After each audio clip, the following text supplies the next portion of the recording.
உலகத்தை பற்றி டொனால்டை பற்றியும் ராணி பற்றியும் அப்புறம் புராசி பற்றியும் உலகத்தை பற்றியெல்லாம் என்னிடம் கூறுகிறேன். நான் யார்?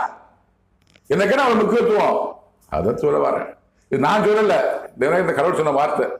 பரமண்டலம் இது பூமியமா பரமண்டலம் ஒன்று இருக்கு. அங்கதான் இயேசு கிறிஸ்து கடவுள் எல்லாமே இருக்கிறாங்க. தூதுவர் சேனைகள் 24 4 ஜீவன்கள் எல்லாமே இருக்காங்க. அங்கதான் இருக்காங்க. அங்கதான் பூமி சூரியன் சந்திர நட்சத்திரங்கள் சமுத்திரம் எல்லாத்தையும் ஆட்சி செய்து கொண்டு வருகிறார்கள் அங்குள்ள அதிகாரிகள். முதலாக தேவநாயகத்தை கடவுள் படைத்தது இயேசு கிறிஸ்து. 2ஆம் உலகத்தில் சாத்தான். இயேசு கிறிஸ்து கூடவே இருந்தால் இறைப்பணி செய்து கொண்டிருக்கிறார் பரமண்டலத்திலே. சாத்தான் பூமிக்கு வந்து விட்டார், பூமி அதிகாரத்தை கைப்பற்றிக் கொண்டார். 3ஆவதாக இந்த மனிதனை படைத்தார். இந்த மனிதனை அங்கே பரமண்டலத்தை படைத்தார். அங்கே எனக்கு என்ன பேர் என்று தெரியாது. பூமிக்கு அனுப்பினார், தற்போது பூமிக்கு அனுப்பியிருக்கிறார் அவர் பணியை செய்வதற்காக.